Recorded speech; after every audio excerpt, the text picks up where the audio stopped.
성인의 비만율이 얼마인지 아시나요? 무려 32.5%입니다. 성인 3명 중 1명이 비만이라는 거예요. PD님이 비만이죠? 제가 아닙니다, 저는. 우리 승질 내고 그래요.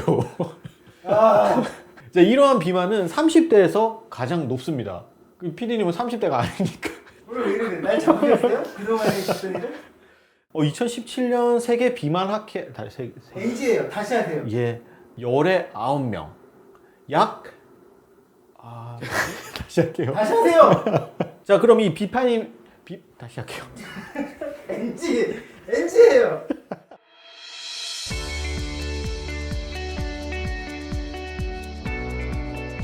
안녕하세요, 이승우 원장입니다. 자, 우리나라에서는 BMI 체질량 지수죠. 25 이상을 비만으로 정의하고 있습니다. 그런데 이 체질량 지수 25 이상이 넘는 성인의 비만율이 얼마인지 아시나요? 무려 32.5%입니다. 성인 3명 중 1명이 비만이라는 거예요. WHO에서는 비만을 하나의 질병으로 규정하기도 했죠. 그리고 질병관리본부 통계에 따르면 우리나라 사람들의 약 93%가 비타민 D가 부족하다고 합니다. 더욱이 비만과 비타민 D는 밀접한 관련이 있는데요. 미국 하버드 의대 부속병원에서 진행된 연구에 따르면 체질량 지수가 높을수록 비타민 D의 대사율이 떨어진다, 저하된다는 연구 결과가 나왔고요.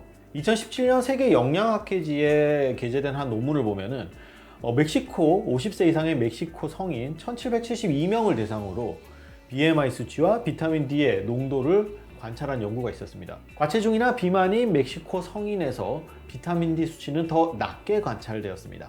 비만인 사람일수록 비타민 D 수치가 더 낮게 나오고 몸에서 잘 활용을 못하는 건데요.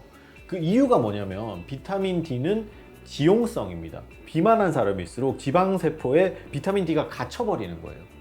딱 격리되어가지고 비타민 D가 충분히 분비가 안 되는 겁니다. 자, 그럼 이 비타민 D에 대해서 한번 알아보겠습니다. 비타민 D는 스테로이드 구조의 기본 분자를 가지고 있습니다. 자, 기본적으로 우리 몸에서 비타민 D를 합성하려면 햇빛을 쬐야 된다. 근데 이렇게 단순한데 왜 열의 9명에서 비타민 D 부족이 생기냐? 우리가 외부에서 비타민 D를 합성하려면 몇 가지 전제 조건이 있습니다. 첫 번째, 우리 몸의 50% 정도는 노출이 돼야 돼요. 자, 우리가 허벅지 앞뒤를 다 노출시켰을 때 허벅지가 한 36% 정도 되거든요. 이제 팔 두 쪽은 한 18% 정도 돼요. 그래서 팔과 다리를 오롯이 다 노출시켰을 때 우리 신체 50%가 조금 넘는 거죠. 그래서 반바지를 입는 게 아니라 완전 핫팬츠에 나시티를 입고 있어야 돼요. 그리고 정말 날이 쨍쨍해야 됩니다. 그리고 자외선 차단제는 전혀 바르지 않고 있어야 됩니다. 그렇게 한 15분에서 20분 주 3, 4회 정도 있으면 우리 몸에 비타민 D가 합성이 돼요. PD님 어떡하겠어요?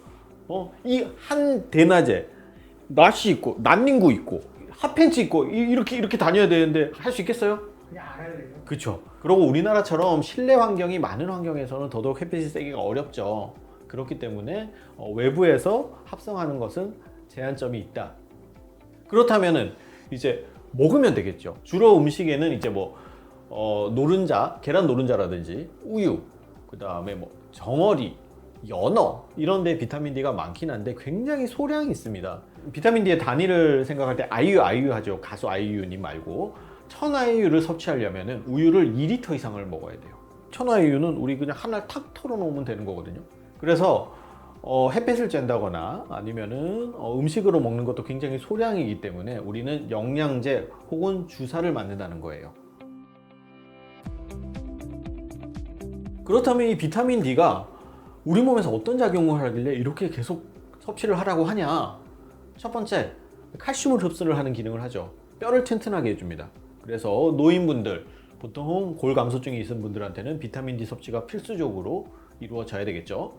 그리고 두 번째, 사이토카인이라고 하는 이제 염증 매개 물질인데 이런 것들을 조절을 해서 굉장히 면역력을 강화시켜 줍니다. 그래서 어떤 논문에서는 비타민 D가 충분한 사람들이 감기에 덜 걸린다는 그런 연구 결과도 있어요.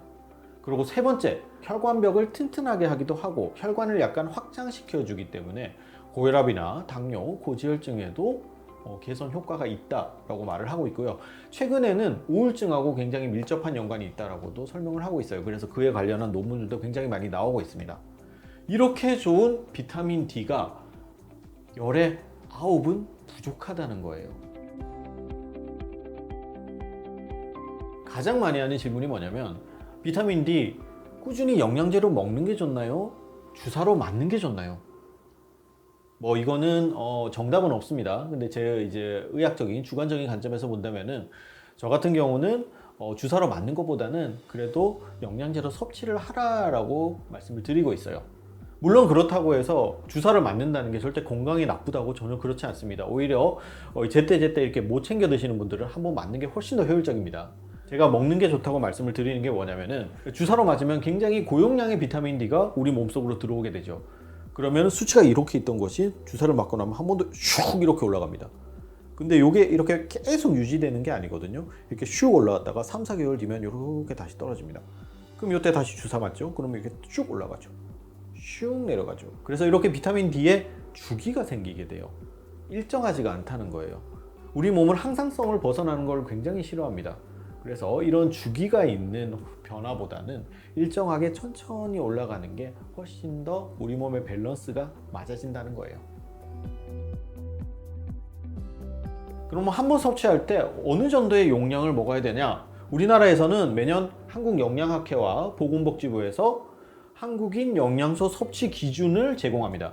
2023년도 판을 보면은 비타민 D는 10에서 100 마이크로그램 사이를 섭취를 하라고 공고를 하고 있는데요. 1 마이크로그램이 40 IU입니다. 그래서 변환해서 계산해 보면 400 IU에서 4000 IU까지 섭취를 해야 된다는 거예요.